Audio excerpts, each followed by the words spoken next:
Okay, in this video I'm going to be showing how to prepare and fill a Class 5 restoration.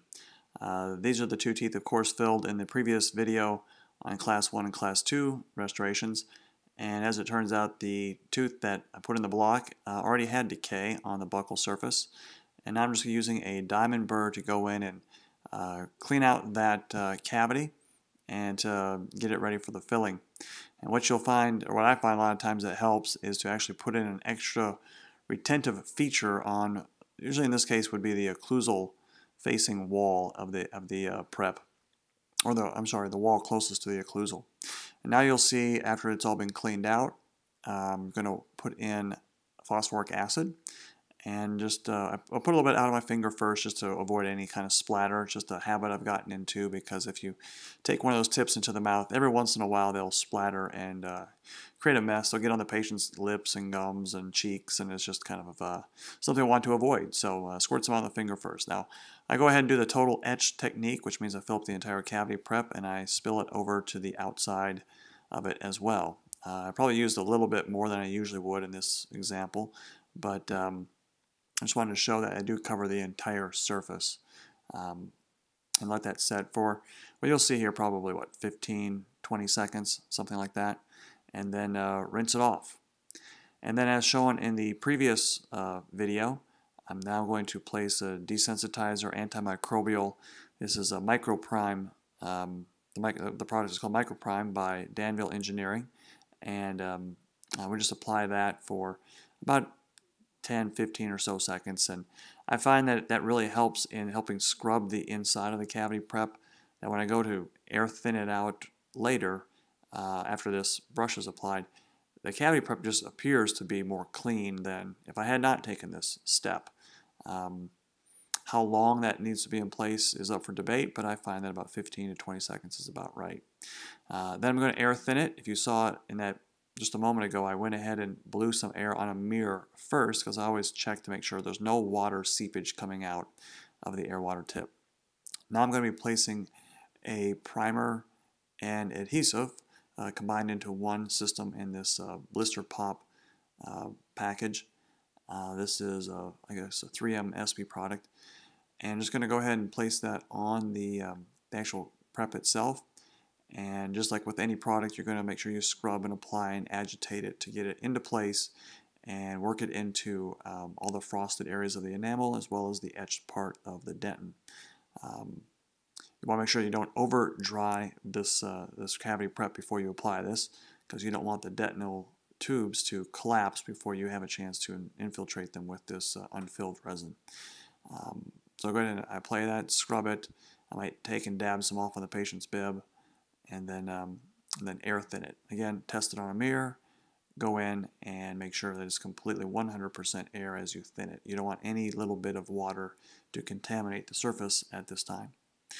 Okay, so now it's air thinned, for what is that, 5 seconds or so, 6 seconds, just enough to kind of make sure you see the material spread around, and make sure it's covering everything. Cure it, depending upon what curing light you have and what curing light intensity your light is putting out. You're going to cure it anywhere from 5 to 10 seconds. I happen to have a high power light, so you can see that it only took me 5 seconds. The first layer of composite will actually be a flowable. In this case, it's the tetric flowable composite, and just a dab, that's all it takes. And then I will immediately follow that with a hybrid composite. In this example, you see it's the Estelate composite brand, although any of them work just fine.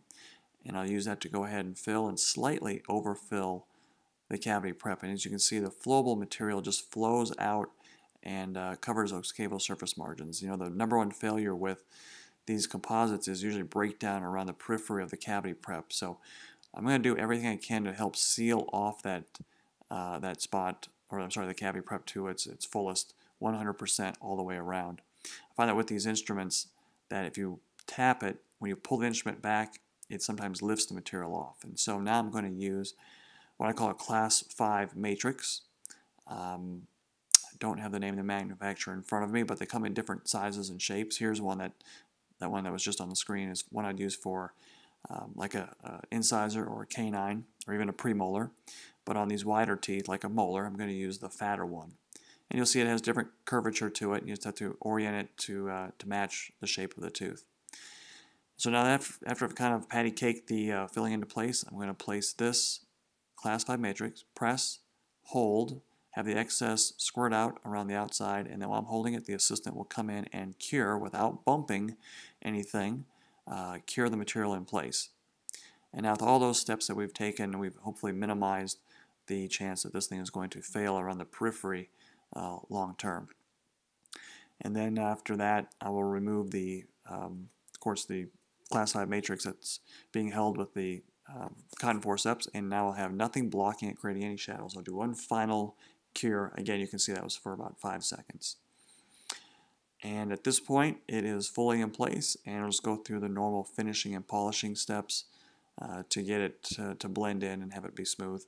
And again, I'm just using a carbide needle-shaped or flame-shaped finishing burr, and just going along, and we'll check it with an Explorer at the end. Of course, when you get down by the gum line, you have to be a little bit more careful because the gum tissues down there are kind of tender.